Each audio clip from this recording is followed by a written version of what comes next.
All right, so we got this question here. Summarize your learning. Annotate the graph below explaining, here's your graph, explaining the changes in blood pressure. Okay, so we want to show, explain, give great detail and why, and reasons why. We have changes in blood pressure. Okay, so if we take a look at this graph here, it starts at aorta, ends at vena cava. Now, if we remember anything about blood vessels and the heart and the blood flow, we know that blood originates from the heart, like it starts at the heart and then it gets pumped out of the heart. Out of the heart. And if you go out of the heart, you're going away. Away from the heart. And if you go away from the heart, you're going to be in an artery. So arteries go out of the heart or away from the heart. And then arteries, so they kind of start big and very muscular, thick-walled. Right, if we were to draw them, be very thick-walled, very muscular, because they have really high blood pressure. And that's what this question is talking about, blood pressure. And then as you go away even further, eventually you're going to make it into a bunch of, they're going to start kind of breaking off into smaller blood vessels. And those small blood vessels are called arterioles. Arterioles, okay.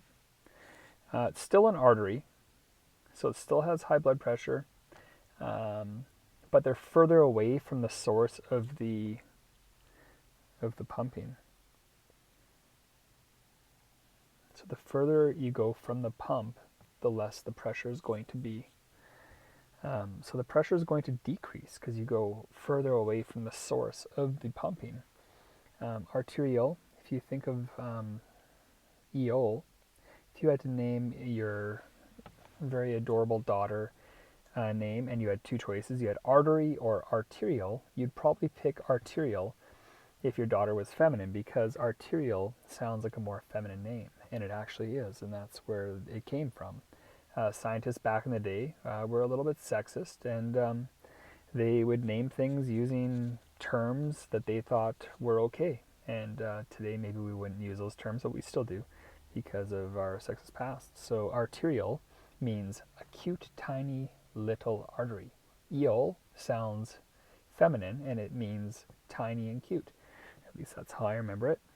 And that's what it is. It's a tiny, cute little artery. So it's obviously going to have a little bit less blood pressure, and also it's further from the heart, so it'll have less blood pressure. So an arterial. Okay. And then we have capillary. So then after that, these bad boys here are going to go into what's called like a capillary bed. And they're just very tiny.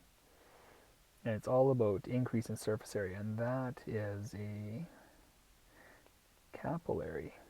They are between an artery and a vein.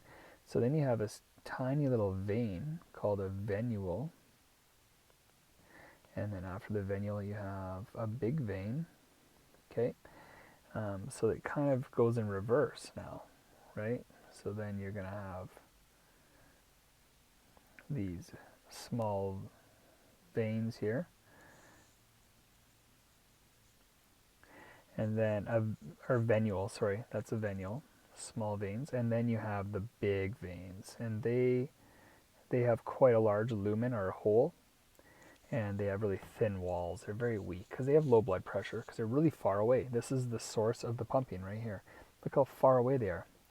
Artery is the closest. They're going to have the highest blood pressure. Then you have arterial. Then you have a capillary. Then you have venule. And then you have vein. It just keeps getting lower and lower and lower and lower and lower as you get further away from the heart, according to this graph here. Now, there's a couple words I didn't even talk about. There's aorta. And aorta is the biggest artery that comes right out of the heart. So it is the first artery. Okay, so it comes right out of the heart. That's the aorta. So it's going to have the highest. And just looking at this graph, the blood pressure goes up like this, right?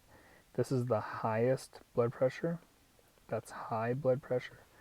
This is low blood pressure.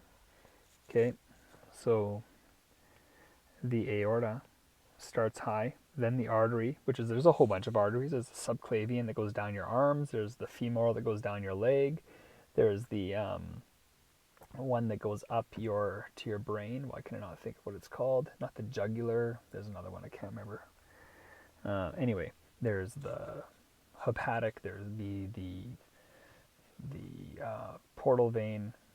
I don't know. Or artery. Sorry, I'm just saying a bunch of words to try to sound smart here in my car in the dark by myself at a horse ranch. Anyway, so we got the artery, and then the arterial is a little bit lower. Then the capillary is right there, and then the venial gets even lower, and then the vein is a low, and then the vena cava is the other one we haven't talked about. So a vena cava is the biggest vein, and it kind of goes whoop like this, and it goes from the top and the bottom. So from the brain and also the lower body, that's the vena cava.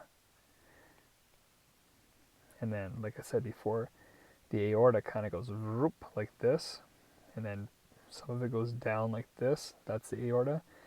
And then this trunk right here is called the aorta. All right. So as you get further away from the heart, you have lower blood pressure. Of course, you start making your way back to the heart, but I'm talking about where the blood pumps out. And then here's the heart again, and this is where it's going back in to the heart, the vena cava. And then from this point, it's going to then start over again. Pumps out, whoop, high, and then it goes zoop. So the further from the heart, the lower the pressure. All right, hopefully that was somewhat useful.